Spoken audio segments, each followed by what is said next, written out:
गेल्या काही वर्षांमध्ये करिअरच्या संदर्भात खूप मोठ्या प्रमाणात जागृती निर्माण झाली, कॉम्पिटिशन निर्माण झाले आणि त्यातूनच साहजिकच काही दुर्दैवी घटना देखील घडू लागल्या. आणि मग आपला पाल्य किंवा आपला मुलगा आपली मुलगी हे नेमकं कुठल्या क्षेत्रामध्ये करिअर करू शकतात याकडे देखील पालकांचं लक्ष जाऊ लागलं. आणि मग त्यातूनच काही करिअर काउन्सिलिंगच्या टेस्ट देखील समोर येऊ लागल्या. आणि आता गेल्या काही वर्षांमध्ये या टेस्ट खूप मोठ्या प्रमाणात लोकप्रिय होऊ लागल्या आहेत आणि त्यांची ऑथेंटिसिटी देखील खूप मोठ्या प्रमाणात आहे. या माध्यमातून अनेकांची करिअर उत्कृष्ट पद्धतीने घडू शकतात. आणि त्यामुळेच नेमका हा संपूर्ण विषय काय आहे या संदर्भात माहिती घेण्यासाठी आत्ता आपल्याबरोबर आहेत अर्हम इंटेलिजन्सचे डायरेक्टर संचालक श्री विजय सोनवणे. विजयजी, सर्वप्रथम ठाणे वर्तमानमध्ये आपलं स्वागत. धन्यवाद. मला सांगा, एक्झॅक्टली ह्या करिअर काउन्सिलिंगच्या ज्या टेस्ट आहेत ह्या काय आहेत? हां, नितीन, ह्या टेस्टमध्ये प्रामुख्याने आपल्या प्रत्येक व्यक्तीमध्ये ज्या काही स्ट्रेंथ आहेत किंवा काय विकनेसेस आहेत याची माहिती मिळते. म्हणजे आपण नेहमी म्हणतो की कुठलाही जॉब किंवा कुठलंही प्रोफेशन जे आहे त्या प्रोफेशनसाठी काही सर्टन कॉम्पिटन्सीज ज्या आपण म्हणतो त्या असणं फार गरजेचं आहे. आणि म्हणून मी करिअर काउन्सिलिंगच्या संदर्भात नेहमी एक उदाहरण असं देतो की सचिन तेंडुलकर, जो आपला सगळ्यांचा खूप प्रिय खेळाडू आहे आणि आज क्रिकेटमध्ये त्याला क्रिकेटचा देव असं मानलं जातं. हा अतिशय उत्कृष्ट क्रिकेटर आहे, उत्कृष्ट बॅट्समन आहे. परंतु हा बॅट्समन ज्यावेळेस कॅप्टन बनतो त्यावेळेस त्याचा खेळ बिघडतो. म्हणजे असं नाही की सचिन कॅप्टनशिप करू शकत नाही, परंतु कॅप्टनशिपसाठी लागणाऱ्या ज्या उत्कृष्ट ॲबिलिटीज किंवा कॉम्पिटन्सी ज्या आहेत त्या सचिनकडे त्यावेळेस तेवढ्या डेव्हलप नव्हत्या. आणि as a result of which त्याचा गेम सुद्धा थोडासा बिघडायला लागला. पण मग त्यांनी ते लगेच जाणलं आणि तो परत मागे फिरून ॲज अ क्रिकेटर म्हणून तो खूप पुढे गेला. एक्झॅक्टली. तेच जर आपण महेंद्रसिंग धोनीचं जर उदाहरण घेतलं तर महेंद्रसिंग धोनी हा अतिशय उत्कृष्ट कॅप्टन आहे. त्यासाठी ऑन द स्पॉट लागणाऱ्या स्ट्रॅटेजीज किंवा निर्णय घेणं, एखाद्या बॉलरला बॉलिंग देणं, हे जे सगळ्या स्ट्रॅटेजिक जो ज्याला आपण माइंडसेट म्हणतो तो धोनीकडे उत्कृष्ट आहे. आणि म्हणून as a result of which की धोनी एक अतिशय उत्कृष्ट कॅप्टन आहे. सो हे आपल्याला उदाहरण काय सांगतंय की आपल्या प्रत्येकामध्ये काही ना काही चांगल्या ॲबिलिटीज आहेत. बरोबर. त्यामुळे तुम्ही महेंद्रसिंग धोनीकडे उत्कृष्ट फक्त एक कॅप्टन एक बॅट्समन म्हणून बघता. जर आपण त्याच्या ज्या गुणांना जर वाव मिळेल असं जर काही जागा दिली तर तो त्यामध्ये उत्कृष्ट होईल. सचिनही तो त्याच्या जागी उत्कृष्ट आहे. सो त्यामुळे परंतु होतं कसं की साधारणपणे आपण करिअरकडे बघताना एक आपल्या समाजामध्ये काही ठराविक करिअर्सला जास्त समाज मान्यता जास्त आहे. डॉक्टर, इंजिनियर, वकील. येस. आणि त्यामुळे प्रत्येक पालकाला किंवा प्रत्येक मुलाला तेच करिअर करावेसे वाटणं हे अतिशय साहजिक आहे. 3 इडियट्स. येस.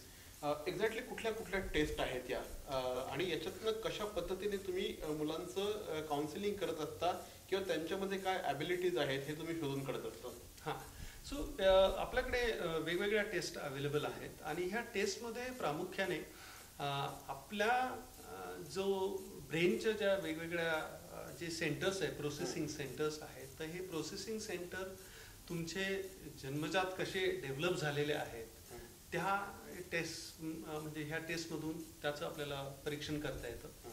त्याचबरोबर आमच्याकडे सायकोमेट्रिक टेस्टही आहेत. सायकोमेट्रिक टेस्टमध्ये सुद्धा विद्यार्थी ही कम्प्युटराइज टेस्ट आहे. विद्यार्थी हे कम्प्युटरच्या समोर बसून साधारणपणे 3 तास ही परीक्षा सोडवतो. ओके. त्यामध्ये म्हणजे वेगवेगळे सबसेक्शन्स आहेत आणि प्रत्येक सबसेक्शन चालू व्हायच्या आधी आम्ही विद्यार्थ्यांना मार्गदर्शन करतो की आता हा जो सेक्शन आहे यामधनं काय एक्सपेक्टेड आहे तुझ्याकडनं.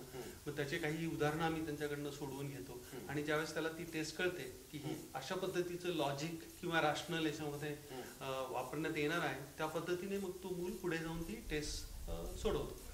ह्या टेस्टमधून शेवटी आपल्याला, मी जसं मगाशी म्हणत होतो की आपल्याला आपल्या ॲबिलिटीज आणि ओरिएंटेशन. ओके. ॲबिलिटीजमध्ये साधारणपणे आपण 8 ॲबिलिटीज मध्ये त्या पर्टिक्युलर स्टुडंट्सचा किंवा त्या विद्यार्थ्याचा कल कसा आहे हे आपल्याला लक्षात येतं. ॲबिलिटीज म्हणजे ज्यावेळेस आपण शिक्षणामध्ये असतो वेगवेगळे विषय कशा पद्धतीने आपण प्रोसेस करून घेऊ शकतो हे आपल्याला त्याच्यामधनं कळतं. थोडक्यात आपल्या स्ट्रेंथ आणि विकनेसेस परत कळतात. आणि ओरिएंटेशन जे आहे तर ओरिएंटेशन पुढे जाऊन ज्यावेळेस आपण ह्या शिक्षणाचा वापर आपल्या व्यवसायामध्ये करू तर त्या व्यवसायामध्ये तुम्हाला हे ओरिएंटेशन्स मदत करतात.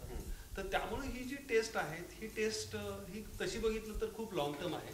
ओके, तर ही जर टेस्ट केली तर आपल्याला याच्यातनं बरेचसं चांगलं मार्गदर्शन की कुठला शिक्षणक्रम घ्यायचा.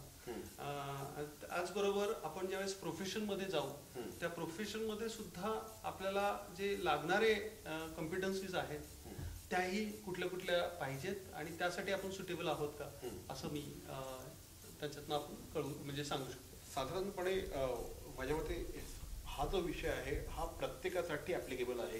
हो, म्हणजे नॉट ओन्ली विद्यार्थ्यांसाठी परंतु आजही ज्यावेळेस आपण मिड एज मध्ये आलेलो असतो त्यावेळेस सुद्धा आपल्याला खूप मोठ्या प्रमाणात अनेकदा डायलेमा असतो, अरे जे आत्ता करतोय त्याच्यामध्ये आपण खुश नाहीये, पुढे आणखी काहीतरी चांगलं वेगळ्या पद्धतीने करायला पाहिजे, डायव्हर्शन्स घ्यायचे असतात, त्यासाठी देखील हे निश्चितपणे उपयोगी होऊ शकतं.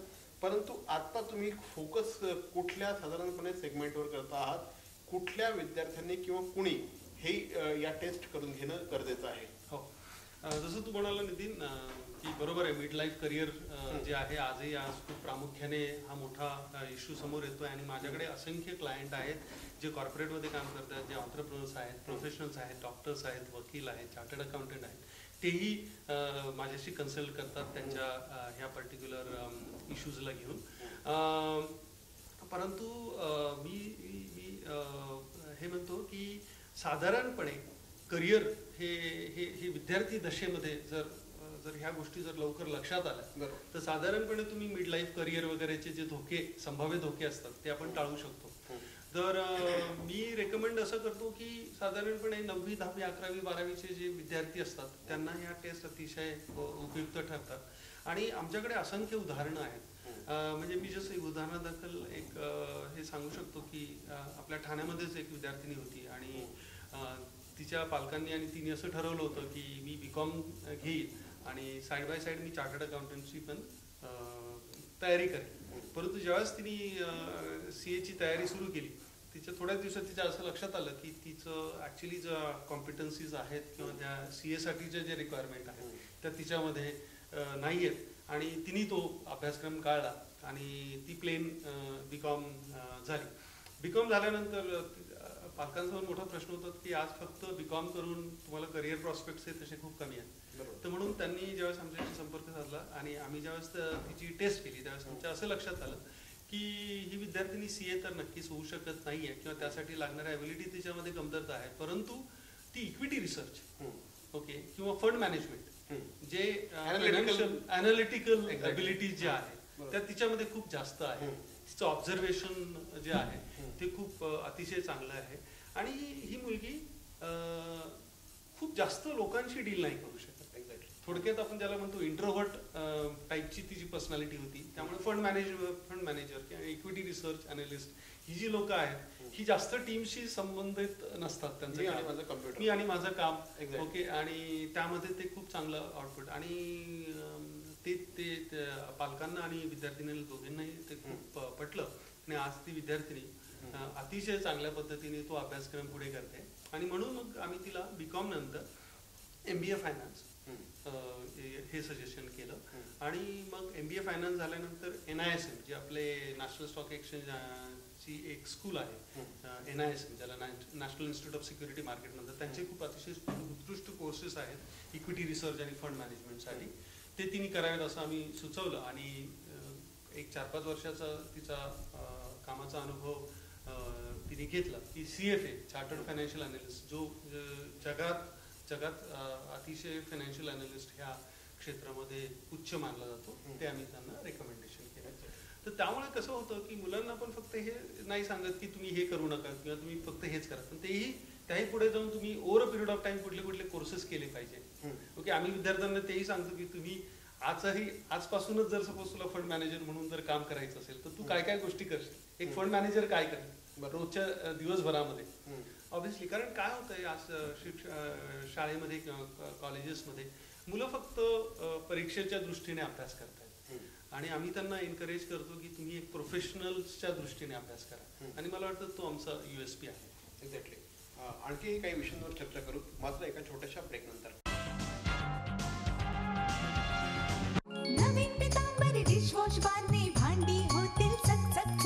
नवीन पितांबरी बार मध्ये आहे अँटीबॅक्टेरियल एजंट, जो भांड्यांना चकाचकच नाही तर निर्जंतुकही बनवतो. सर्वोत्तम स्वच्छता तुमच्या पाशी. जर नवीन पितांबरी बार असेल तुमच्या हाती. बस बस रोक दो. कितने हुए भाई साहब? सर 55 रुपये. 55 रुपये? हाँ ये लीजिए. सर छुट्टे नहीं हैं. छुट्टी तो मेरे पास भी नहीं है. तो एक काम कीजिए सर, यूपीआई के किसी भी एप्लीकेशन से आप पे कर दीजिए. मेरा वर्चुअल आईडी पीछे लिखा हुआ है. अच्छा ओके ओके.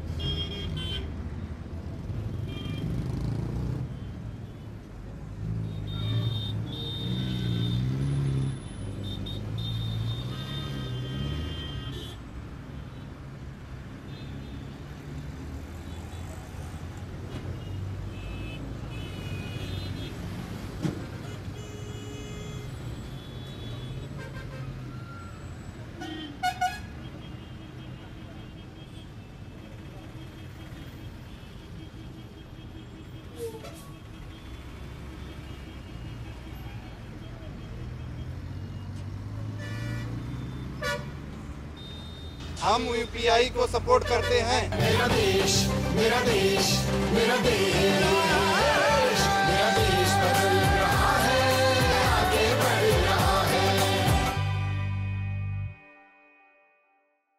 बॅरॉन मेन्स स्टुडिओचा लग्नसराई धमाका. 50% महासेल. किती? 50% महासेल. हो, कुठल्याही कपड्यांवर चक्क 50% ऑफ. बॅरॉन मेन्स स्टुडिओ ठाणेकरांच्या सेवेत पुन्हा एकदा नव्या रूपात, नव्या रंगात. अधिक व्हरायटी आणि तत्पर सेवेसह Baron men's studio. Ethnic men's वेअरचे भव्य showroom. Blazer suits, sherwani, Jodhpuri, Indo western, kurta suits, formal, partywear, shirts आणि ट्राउझर्सचे भव्य दुमजली शोरूम. बॅरॉन men's studio. पुरुषांच्या खरेदीचा एक वेगळा अनुभव. चला तर मग वाट कसली बघताय, सहभागी हो बॅरॉनच्या 50% महासेल मध्ये.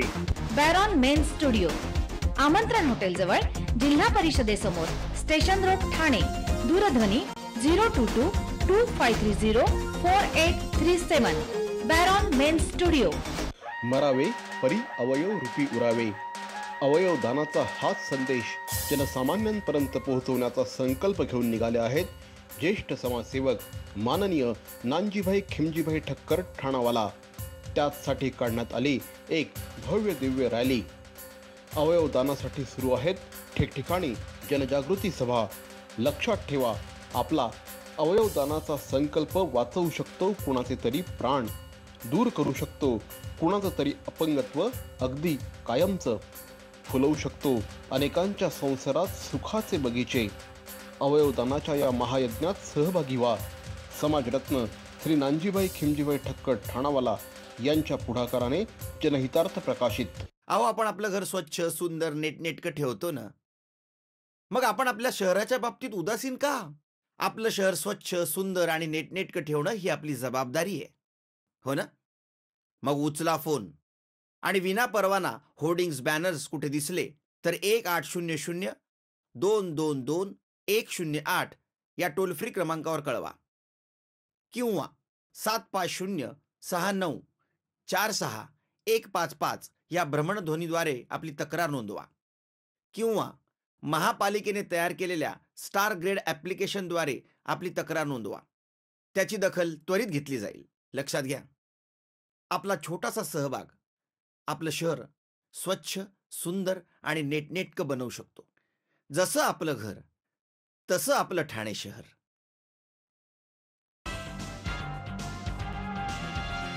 ब्रेक नंतर पुन्हा एकदा आपलं स्वागत. करिअर काउन्सिलिंग या विषयावर आता बोलतो आहोत. सायकोमेट्रिक टेस्टच्या संदर्भात आता बोलतो आहोत. आता आपल्यावर आहेत श्री विजय सोनवणे. अरहम इंटेलिजन्स नावाची त्यांची याच क्षेत्रात काम करणारी कंपनी आहे आणि आतापर्यंत असंख्य जणांना त्यांनी या संदर्भात मार्गदर्शन केलेलं आहे.